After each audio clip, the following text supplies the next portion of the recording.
calling in right now. Hello, Mary. Hi. How you doing? I'm good. How are you doing? I'm sorry I'm a little bit late. Oh, that's okay. Thank you for being on the show. Absolutely. As I pointed out a little bit earlier, I've been a fan of yours for a couple of years, and I've seen you wrestle in person in UWF, and you are such a talented performer in the ring. And I just gotta give you a lot of props for what you do. And I've always wanted to interview you for quite a while, and I'm happy that we finally got this interview happening. Well, thank you. I'm really glad we got it to work out, too. Oh, I. I'm hoping I don't lose you. I'm getting bad reception a little bit. Oh, okay. Well, you sound fine right now, so Okay. you're good. Then I won't move. All right. So, Mary, talk a little bit about yourself and how did your wrestling career got started? Okay. Well, basically, the story of how I got started was I was singing in a rock band in Cincinnati, and I was also waitressing at the time, and I invited all of my coworkers to come see my band play one of our shows, and one of my coworkers said, well, I'll come see your band if you get your band to come see me wrestle. So I got my guitarist and a girlfriend of mine to go to this wrestling show.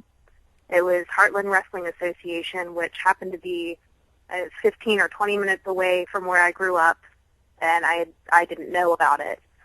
So that was how I found out about it. I went to the show, and not very long into it, I was watching, and I said to my friend Lauren, I said, you know what, I want to do this. I'm going to do this. And, we kind of talked about both of us training and figuring out how to do it and being a tag team. But I was serious, so she kind of, I think, didn't realize how serious I was. But I was asking around trying to find out how to get trained, who to talk to, and it was really difficult to get information because I think a lot of people that aren't serious about it, ask a lot of those questions. So the people that I was asking were a little bit hesitant to give me very much information. So after a few months, and I was still wanting to do it, I found out about another company in Ohio that was in southeast Ohio that was having a diva search. So at that time, I had moved back to St. Louis, so I was living there. Okay, are you still hearing me? Yeah, I'm still hearing you. Okay. So I moved back to St. Louis, and but I found out about this diva search, so through email and everything, I sent in my my resume, my personal information, my essay, and my headshot and everything. And the owner of that company gave me a call, and he asked, if I would be able to come back to town, if I would be there during their next show. And I actually happened to have plans to be back in town. So I went to that show, and I met everybody, and I was sitting in the audience, and the ring announcer got in the ring to announce the winner of the Diva Search, and he announced me. So I found out, at the same time as everyone else that I had won. And part of what came with that was that they would train me to wrestle. The problem was that they were only able to set up the ring on the days of their shows, and they weren't able to run shows very often, so it was going to be very limited time training. So some of the wrestlers from HWA got permission to use the ring before their practices to start training me. And at that time, Cody Hawk was the owner of HWA. He met me and he saw me training, and he said, well, you know what, I'd like you to come work for my company and you can train here. And they had their ring set up all the time. So I was able to start training there. I went every day that I could whenever I was in Cincinnati. And I still went and worked with the company that had done the Diva Search. I didn't leave them behind. They had given me that opportunity. So I still was working with them and for them, but I was able to get a lot more training time in and an opportunity to work with another group of people at HWA. So that was, kind of how it all started, and I stuck with it. And started traveling with Haley Hatred a lot, so that was when I really started to get a lot of my matches under my belt, and just traveling and hitting the road and getting, as many matches as we could. And so that was, a few years ago, and been at it ever since. Well, there's something I did not know about Mary Elizabeth Monroe, the rock star. Is that something that you still see yourself doing maybe once your wrestling career is over? That's something that I've never stopped and never planned to stop. I've gone to school for music, and I've continued to pursue music and perform with music, write music, and do all kinds of stuff with that. I've even gotten an opportunity to sing the national anthem at some wrestling shows that I've been a wrestler on as well. So I've been able to kind of do that crossover, and have talked to some people that have interest in doing some more kind of crossover where they want to have live music during their shows, and so I'm going to try to get involved in some of that. For those just joining us, you are listening to Triple Threat Wrestling Radio. I'm joined with my first guest of the evening, Mary Elizabeth Monroe, who you can catch on UWF on August the 5th. So if you are near the Georgetown area, please check them out. Mary is a former multi-time Vixens champion, and now that she's on her way back, she's definitely going to want to be in the hunt for that gold once again. So let's talk UWF real quick. You live in Ohio, and you every now and then come and go be a part of their shows. How did that came about? About 3 years ago now, I got a message from Felony Fox, who was at that time the predominant female wrestler at UWF.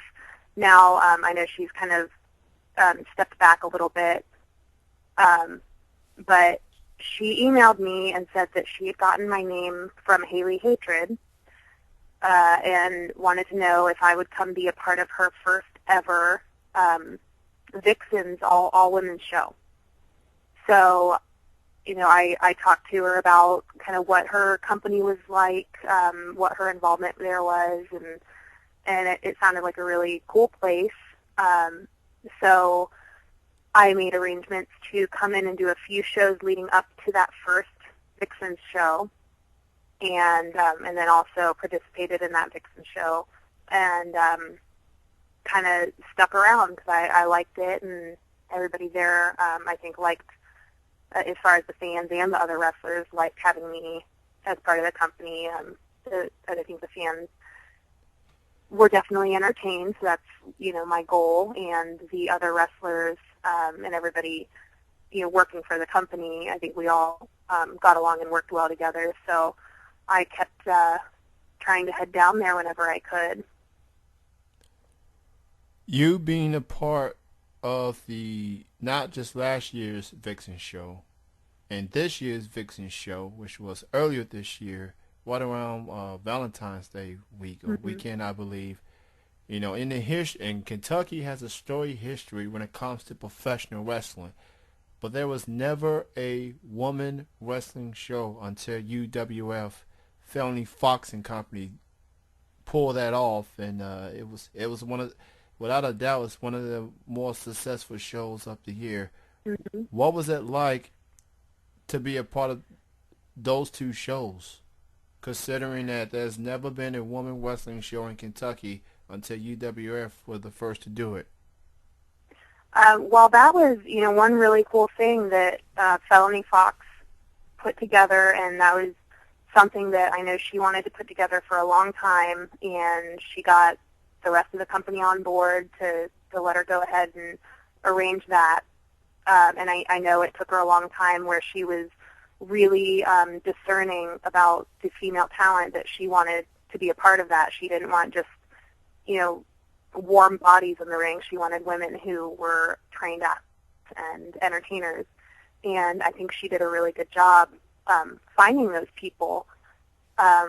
For me, I'm used to and had been used to the lack of women's wrestling in a lot of areas, but more in the north and the areas that I'm in, it wasn't as limited as it had been in Kentucky. So to me, I didn't realize that never happened before. And, when I realized that, I was really very excited to be a part of bringing that to Kentucky and kind of bringing women's wrestling to a new light there. And other than your upcoming UWF appearance, do you have any upcoming shows you're going to be a part of? I don't have exact dates on me, but I am working for Covey Pro Wrestling coming up in the fall. And I know that I will be working with Jessie Bell, so that's an old rival of mine from UWF. I think that'll be starting in about September or October. So I will definitely get back to you when I have exact dates for that, but that'll be more in the West Virginia area. And then, that's all I've really got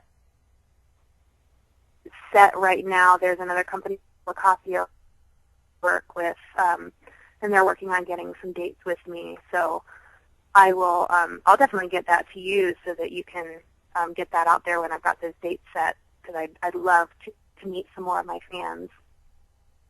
Oh, most definitely. Definitely keep us posted on that. But for the time being, if you are in the Georgetown, Kentucky area, Mary Elizabeth Monroe returns to the UWF, Georgetown Bingo Hall, 1500 Edwards Avenue.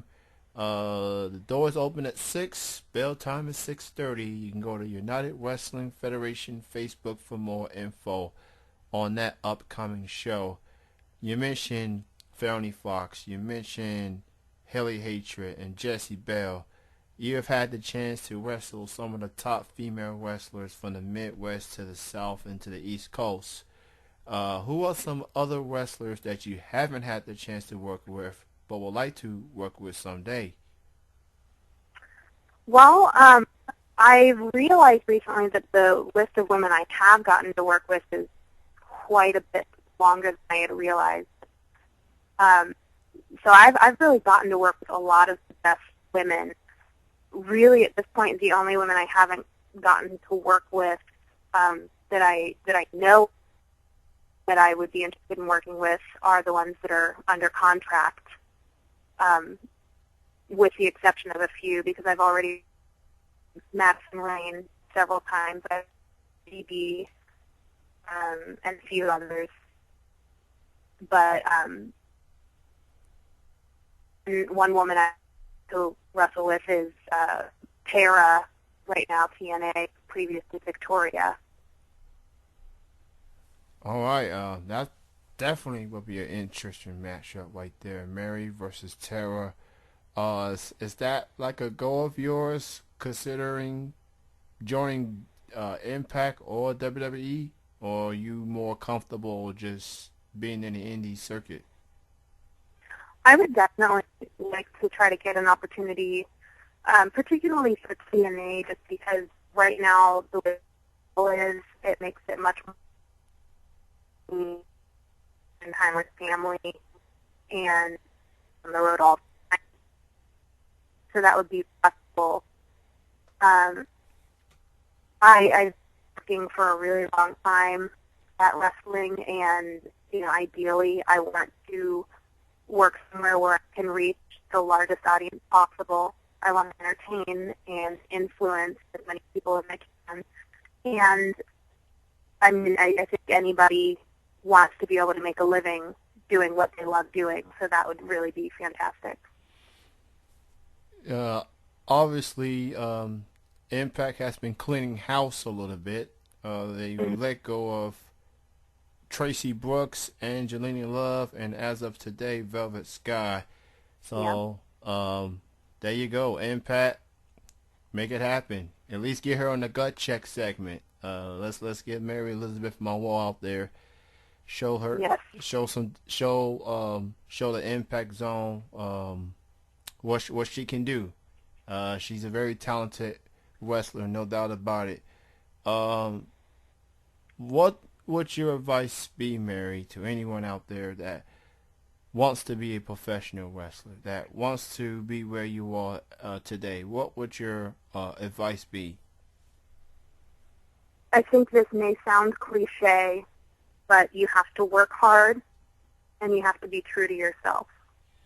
I know that the only times that I have been held back in wrestling are times that I either wasn't true to myself or times that I just wasn't working as hard as I could have. So if it's something that you want to do, whether it be wrestling or anything else, you have to make the decision to do what it takes to be successful. And if you don't want to do what it takes, then you can't be surprised if you're not successful.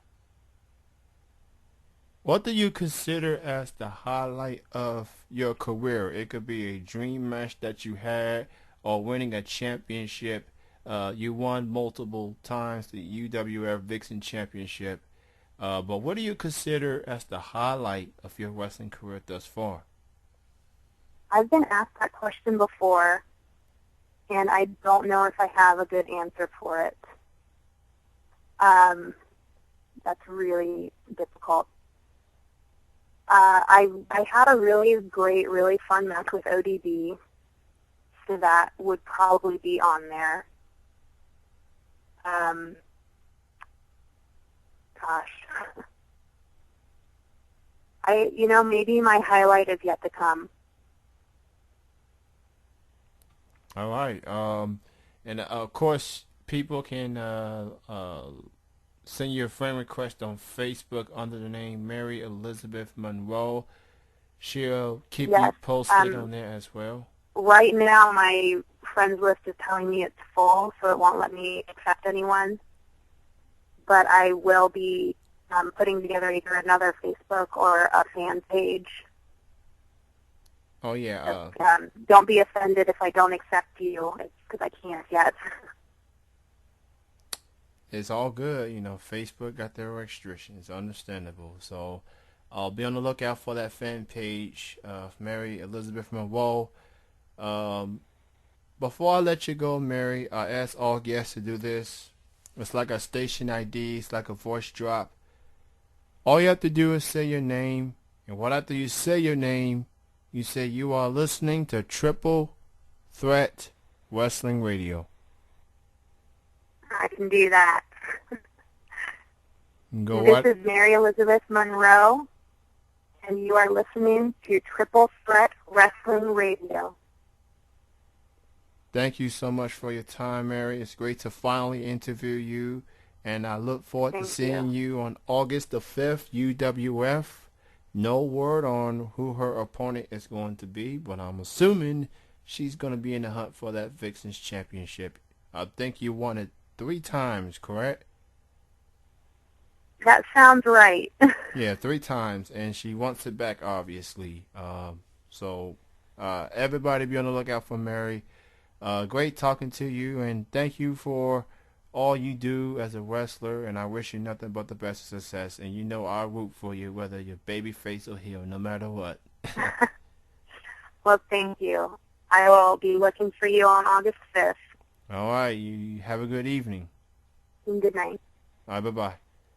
That was Mary Elizabeth Monroe joining me here on Triple Threat Wrestling Radio.